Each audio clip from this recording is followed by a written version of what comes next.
পয়লা August 2021 মধ্যশিক্ষা পর্ষদ কর্তৃক পরিচালিত উচ্চ মাধ্যমিক এবং মাদ্রাসা প্রাচীন পরীক্ষা 2021 প্রকাশন স্বাগত। জানেন কোভিড মহামারীর কারণে পরীক্ষা যেটা 18 আগস্ট থেকে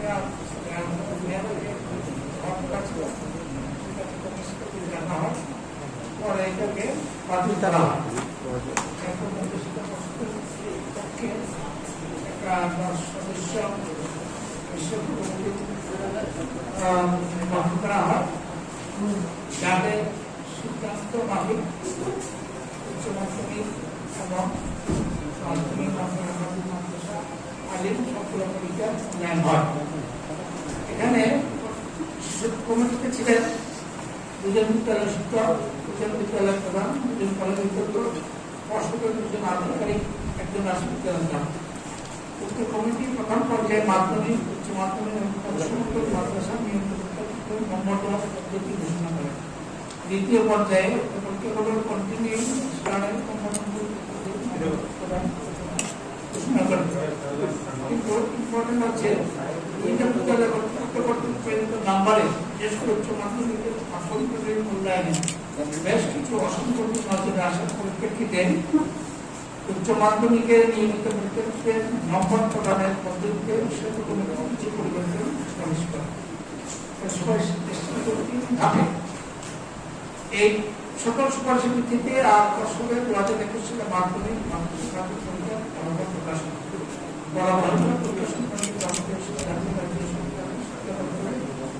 নেওয়া হয়েছে। এবছর উচ্চ মাধ্যমিক কলা বিভাগে পাশের হার হচ্ছে 98.65, বাণিজ্যে 96.22, বিজ্ঞান 98.28। নিচের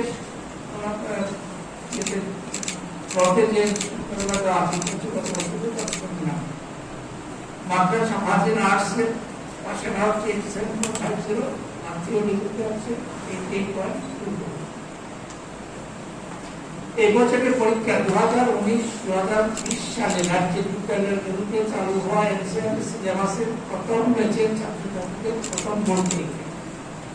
এবছরের রেগুলার এবং এক্সটার্নাল পরীক্ষাতে পাশের নম্বর হচ্ছে 30% প্রতি বিষয়ে। কন্টিনিউইং গভর্নমেন্ট পরীক্ষার্থীদের তা হলো 30%। এবছর প্রথমবারের মতো ছাত্রীদের সংখ্যা ছাত্রদের চেয়ে বেশি উচ্চ মাধ্যমিক স্তরে। মাধ্যমিক আমরা দেখেছি গত 5 বছর ধরে মেয়েদের মানে মধ্যবিত্ত মেয়েদের সংখ্যা ছেলেদের চেয়ে বেশি। আর উচ্চ মাধ্যমিক এই প্রথম মেয়েদের সংখ্যা ছেলেদের চেয়ে বেশি। মেয়েদের সংখ্যা ছিল 13,618 আর ছেলেদের হচ্ছে 13,481। এই বছরের কন্টিনিউইং এক্সটার্নাল এবং কম্পাউন্ডের পরীক্ষাতে পাশের হার নিম্নরূপ। উচ্চ মাধ্যমিকে এগুলা এবছর নিচের লক্ষ্যে আছে 95.20, আগের বছর উচ্চ মাধ্যমিক ছিল 80.80। এক্সটার্নাল এবছর হচ্ছে 51.60, রাষ্ট্রে ছিল 71.46। কন্টিনিউ এবছর হচ্ছে 61.49, রাষ্ট্রে ছিল 42.71। এবছর কম্পার্টমেন্টাল 99.79, প্রায় 100% একটু করে গেছে। গত বছর ছিল 62.3। এক্সটার্নাল কম্পার্টমেন্টাল লাস্টে ক্যান্ডিডেট ছিল না, এবার সম্ভবত একজন ছিল, সে পাস করে গেছে এক্সপোর্টস। আর সিঙ্গেল সাবজেক্ট এবার করতে হয়নি, গতবারে 4.5। ওভারঅল পার্সেন্টেজ উচ্চ মাধ্যমিক এবার হচ্ছে 92.49, রাষ্ট্রে ছিল 76.53। উচ্চ মাধ্যমিকে রেগুলার ছাত্র সংখ্যা হচ্ছে 24,283 জন regular, continuing 2,163, compartmental 468, external compartmental 1 জন, এক্সটার্নাল 184 জন, সিঙ্গেল সাবজেক্ট 49 জন, ইকুইভ্যালেন্ট 4 জন, ইমপ্রুভমেন্ট 2 জন। টোটাল হচ্ছে 27,099 প্লাস 55 প্লাস ইচ্ছা করে দিয়েছি, এই 50 পরীক্ষা হয়নি, এদের কাছে কিছু না আসে সিঙ্গেল সাবজেক্ট স্টুডেন্ট আর ইম্প্রুভমেন্ট পরীক্ষা যারা দেবে এদের পরীক্ষা দিতে হবে, কারণ ক্লাস করতে হয়েছে। যে টোটাল পরীক্ষার সংখ্যা হচ্ছে 27,154, বুকলেটের যেটা দেওয়া আছে 27,099 জনের প্যাপারশিট দেওয়া আছে। উচ্চ মাধ্যমিক পরীক্ষা থেকে আমরা 419 বিদ্যালয়ের ছাত্রছাত্রী যাদের 62টা পরীক্ষা বিদ্যালয় পরীক্ষা দেওয়ার জন্য ছিল, আর মাদ্রাসা পরীক্ষা হচ্ছে 3টি মাদ্রাসা ছাত্রছাত্রী। মাদ্রাসা হলো আমরা ইসলামের সাদিকিয়া টিলাবাজার মাদ্রাসা আর পূর্তি মাদ্রাসা, এই তিনটা উচ্চ মাদ্রাসার ছাত্রছাত্রী তারা ভর্তি হয়েছে। উচ্চ মাধ্যমিকের এডিসি উত্তর বিদ্যালয় পাশে ধার হচ্ছে এবছর 92.37, রাষ্ট্রের ছিল সেটা 72.66। উচ্চ মাধ্যমিক এসটি ও এসসি পাশে ধার 92.09, এসটিদের ক্ষেত্রে রাষ্ট্রের সেটা ছিল 68.53 এবং এসসিদের ক্ষেত্রে সেটা হচ্ছে 95.23, রাষ্ট্রের সেটা ছিল 83.81। থেকে কি বার্তা থাকবে? অনেক ছাত্রছাত্রীরা প্রশ্ন তুলছে, যেহেতু তারা পরীক্ষাই দেয়নি তাহলে তারা কিভাবে অকৃতকার্য হয়েছে, আপনাদের তরফ থেকে কি বার্তা থাকবে? না, পরীক্ষা তো কোনো ছাত্রছাত্রী দেয়নি, শুধু তেলেঙ্গানা যারা কালকে অবরোধ করলো শুধু তারা নয়, সারা ত্রিপুরা রাজ্যে কোনো স্টুডেন্টই তো পরীক্ষা দেয়নি, সবারই মূল্যায়ন হয়েছে according to tabulation policy decided by the expert committee. তো এই পলিসি ওনারা ঠিক করেছে, সেটাতে সবারই মূল্যায়ন হয়েছে, ওদেরও হয়েছে। এখন ওই মূল্যায়ন পদ্ধতিতে ওরা অকৃতকার্য হয়েছে, এটা হতেই পারে, সবাই পাস করবে বা সবাই কৃতকার্য হবে, মানে এটাও তো ঠিক আমরা বলতে পারবো না সবাই, মানে এটা তো আমরা নিশ্চিত করে বলতে পারি না। পরীক্ষা কিন্তু কেউ দেয়নি, ওরা যে বলছে যে ওরা পরীক্ষা না দিয়ে কি করে ফেল করলো, অ্যাকচুয়ালি বিষয়টা তো পরীক্ষা কেউই দেয়নি। এখন একটা মূল্যায়ন পদ্ধতিতে মূল্যায়ন হয়েছে, এটা ফলো করতে গিয়ে কারো কারো রেজাল্ট মানে অকৃতকার্য এসছে, এটা হ্যাঁ হ্যাঁ আমরা তো পরীক্ষা নিইনি, যেটা মূল্যায়ন হয়েছে প্রিবোর্ডের মাধ্যমে, সেটা প্রিবোর্ড সবাই দিয়েছে, সে একই রকম মূল্যায়ন পদ্ধতি, ওদের জন্য আলাদা কোনো মূল্যায়ন পদ্ধতি হয়, একই মূল্যায়ন পদ্ধতিতে ওরা অকৃতকার্য হয়েছে। মানে এটা তো প্রতি বছরই হয়ে থাকে, 100% তো আর সবাই তো আর পাস করে না, কারো কারো যারা মানে পাস করতে পারেনি বা যাদের রেজাল্ট একটু খারাপ হয়েছে, পরীক্ষা নেব, পরীক্ষা তখন বসতে হবে। মাধ্যমিকে হাইয়েস্ট মার্ক 500 কতজন পেয়েছে স্যার রাজ্যে?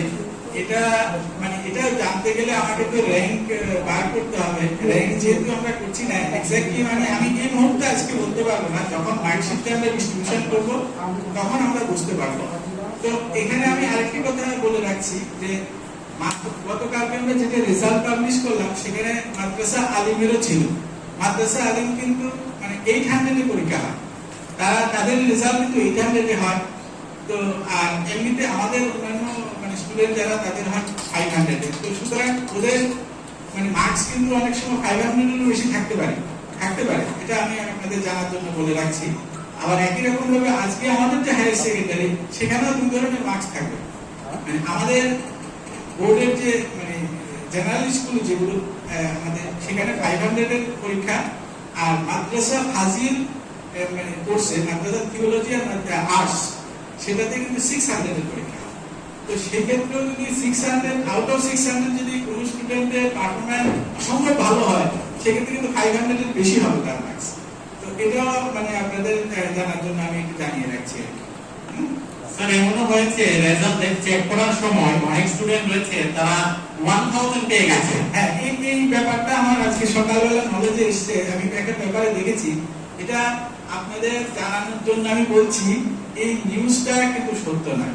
আমি যখনই আমি নিউজ দেখেছি সঙ্গে সঙ্গে আমার যে ডেটাবেস আছে, রেজাল্টের ডেটাবেস, আমি থরোলি চেক করেছি, মানে ইনস্ট্যান্ট চেক করেছি।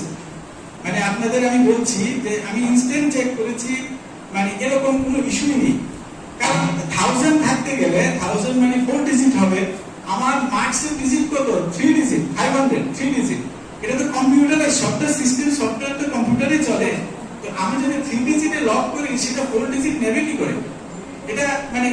হইবে না $1000। আমি সঙ্গে সঙ্গে ব্যাপারটাকে মানে ইনকোয়ারি করেছি এবং আমি নিশ্চিত যে এরকম আশা করি হয়, আমি নিশ্চিত 1000-এর ব্যাপারটা হয়তো কোনো কারণে দেখতে ভুল বা দেখার ভুল হতে পারে। ছাত্রছাত্রীরা এমন পেয়েছে 1000 অফিন করেছে তারা 1000 মার্কস পেয়েছে না, টোটাল মার্কস অফিন 1000। আপনাকে আমি স্ক্রিনশটও দেখাতে পারবো। আচ্ছা, এরকম যদি হয় তাহলে মানে আমি দেখতে হবে, কিন্তু আমি তো যেটা দেখলাম এরকম কোনো ইস্যু কিন্তু আমার নজরে আসেনি। যদি হয় তাহলে রোল নাম্বার, স্টুডেন্ট আমরা যদি জানি আমরা সেটা অবশ্যই দেখব, অবশ্যই দেখব। মানে রোল নাম্বার, কোন স্কুলের স্টুডেন্ট, তার রোল নাম্বার কত, রেজিস্ট্রেশন নাম্বার কত, আমরা সেটা দেখব ডিটেইলস। স্যার মূল্যায়নের বিষয়টা ক্যান্ডিডেটদের সংখ্যা পাস দেওয়া আছে, গ্রেড A1 A2 যে কোনো সংখ্যক আছে, আদার্স দেওয়া আছে। দেখা গেছে টেবিলটা দেখবেন এসটি এবং এসসি দুই ক্ষেত্রেই এবং আদার্স কোথায় মেল ক্যান্ডিডেট চেয়ে ফিমেল ক্যান্ডিডেটের পাস বেশি। ইভেন গ্রেডের ব্যাপারেও ছেলেদের চেয়ে মেয়েদের গ্রেড মানে ভালো গ্রেড বা গ্রেডের সংখ্যা মেয়েদের বেশি। উচ্চ মাধ্যমিকের জেলা স্তর সর্বোচ্চ পাশের হার হচ্ছে উত্তর ত্রিপুরা জেলা 96.4, রাষ্ট্রের সেটা জেলা সিপাহী জেলা 84.2। উচ্চ মাধ্যমিকের সমস্ত সর্বনিম্ন পাশের হার হচ্ছে গোমতী 92.47, গত বছর ধলাই তাদের দিয়েছিল 73.84। এই বছরে 100% পাস 6টি বিষয়, Arabic, Hindi, home management, music আর সোশিয়োলজি। উচ্চ মাধ্যমিকে 100% পরীক্ষায় সফল সংখ্যা 426, লাস্টের ছিল 27। 100% অসফল সংখ্যা 0, লাস্টের ছিল 1। উচ্চ মাধ্যমিকে এবছর মোট 8 জন দিব্যাঙ্গ ছাত্রদের নাম নথিভুক্ত করেছে, তাদের মধ্যে মেয়ে হচ্ছে 4। এবছর সংশোধন রাত থেকে কেউ মাধ্যমিক পড়াশোনা পরীক্ষা করেনি। পত্রিকা প্রকাশিত ফলে দেশের পরীক্ষাতে সন্তুষ্ট না তারা ইচ্ছে করলে পরীক্ষা দিতে পারবে, পরীক্ষা দিতে হবে না পূর্ণ পরিস্থিতি স্বাভাবিক হওয়ার পর, কিন্তু সেই ফলাফল হবে চূড়ান্ত। সেই সঙ্গে এই পরীক্ষায় যারা এমপ্লয়মেন্টের পাবে তারা এবং উচ্চ মাধ্যমিক যাদের ফল আজকে প্রকাশিত হয় ওই 550 জন, তারা তো সিঙ্গেল সাবজেক্ট এভিডেন্স এবং ইমপ্রুভমেন্ট তাদেরও পরীক্ষা এই সঙ্গে আপনাদের আমরা ধন্যবাদ জানাই, কারণ আপনারা বিভিন্ন সময় পরীক্ষা নেওয়া রুটিন বিভিন্ন পর্যায়ে দিন করার ব্যাপারে সহযোগিতা করেছেন। সঙ্গে আমরা ধন্যবাদ জানাচ্ছি।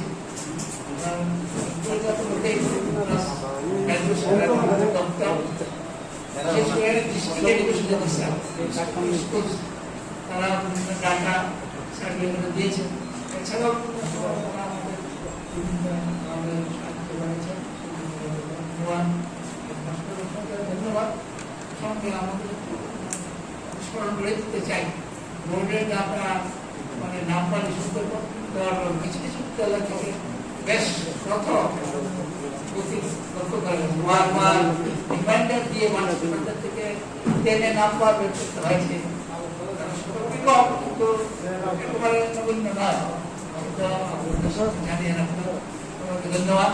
Thank you. আপনাদের উপর প্রশ্ন থাকলে বলুন। এতে কৃতকার্য সমস্ত ছাত্রছাত্রীদের আমি অভিনন্দন জানাচ্ছি, পাশাপাশি অভিনন্দন জানাচ্ছি আপনারা যারা এখানে আছেন, প্রিন্ট মিডিয়া এবং ইলেকট্রনিক মিডিয়ার বন্ধুরা, সবাইকে আমার আন্তরিক শুভেচ্ছা ও অভিনন্দন।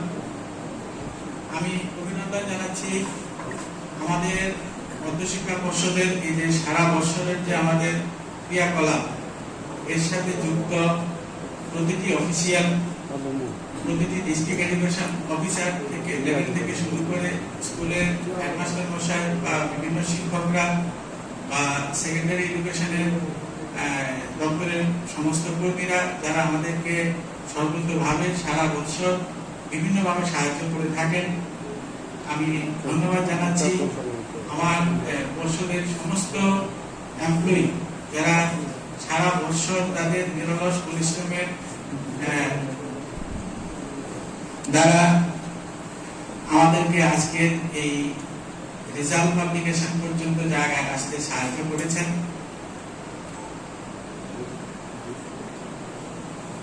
আমাদের এবারকার উচ্চ মাধ্যমিকের রেজাল্ট একটু ব্যতিক্রম ধর্মী পরিস্থিতিতে আমাদের করতে হয়েছে, আপনারা জানেন।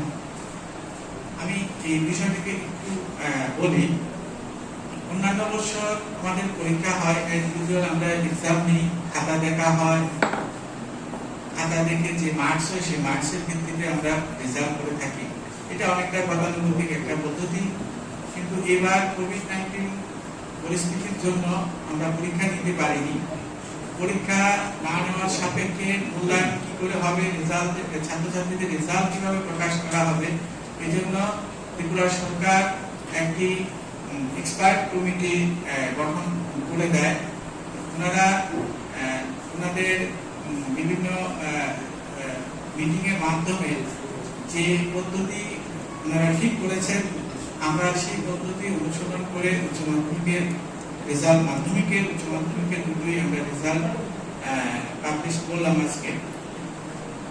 তো উচ্চ মাধ্যমিকের ক্ষেত্রে রেজাল্ট পাবলিকেশনের যে পলিসি, মার্কস স্কিম যেটা ছিল, এটা একটু বিশেষ মানে এখানে উল্লেখযোগ্য। আমি বলবো একটু ডিটেলসে। যেমন করে আমাদের প্রথমে যে পার্সেন্টেজটা যেটা আমরা নিয়েছিলাম, যে মাধ্যমিক থেকে 40%, 11 থেকে 40%, আর 12 এর ইন্টারনাল অ্যাসেসমেন্ট থেকে আমাদের 20% আসবে। এটা গেল একটা পর্যায়ে। তাহলে সেক্ষেত্রে মাধ্যমিকে যে আমরা হাইয়েস্ট যেটা মার্কস ছিল, সেই হাইয়েস্ট থেকে আমরা মার্কসটা নিয়েছি 40%, আর 11 এর যার যার করেসপন্ডিং সাবজেক্টের 40% এখান থেকে এসছে। তারপর 12 এর প্রি বোর্ডের যে ইন্টারনাল অ্যাসেসমেন্ট এক্সাম ছিল, যে মার্কস স্কুল আমাদেরকে দিয়েছে, সেখান থেকে 20% ওয়েটেজ সেখানে আমরা কনসিডার করেছি। আবার কিছু কিছু আমরা জানি, আমরা 11টি সাবজেক্টের আমাদের প্রি বোর্ড হয়েছিল। সেই প্রি বোর্ড যেগুলো হয়েছে সেগুলো ইন্টারনাল অ্যাসেসমেন্ট এসছে আউট অফ 20। আবার যেগুলো প্রি বোর্ড হয়নি সেগুলো 10 এ এসছে, সেটাকে আমরা 2 দিয়ে মাল্টিপ্লাই করে ইন্টারনাল অ্যাসেসমেন্টে আমরা মূল্যায়ন করেছি। তার বেসিসে 20% এসছে তার থিওরি পার্টে। আবার প্র্যাকটিক্যাল সাবজেক্টে যেগুলো ছিল, প্র্যাকটিক্যালের মার্কস তো আমাদের আগে চলে এসছে, মানে সেখানে 25 এর হয়েছিল, সেখান থেকে আমরা 30 তে কনভার্ট করে সেটা আমরা নিয়েছি। তো এইভাবে করে প্র্যাকটিক্যাল মার্কসটাও আমরা আগে নিয়েছি। তো এই টোটাল যে বিষয়টা, উচ্চ মাধ্যমিকের যে মূল্যায়ন পদ্ধতি, এটা বেশ এবারের জন্য আমাদের খুব চ্যালেঞ্জিং ছিল। শুধু আমাদের না, সমস্ত বোর্ডেরই মানে এটা কঠিন একটা মানে মূল্যায়ন পদ্ধতির মধ্যে দিয়ে আমাদেরকে করতে হয়েছে। মানে এতে যথেষ্ট সতর্কতাও আমাদেরকে অবলম্বন করতে হয়েছে বিভিন্ন সময়ে। আর আরেকটা বিষয় আমি এখানে বলবো যে এই মূল্যায়ন পদ্ধতি আমরা যেটা আমরা অবলম্বন করেছি, বা এক্সপার্ট কমিটি যেটা ঠিক করে দিয়েছেন, আমরা সেইভাবে করে আমরা রেজাল্ট দিয়েছি আজকে।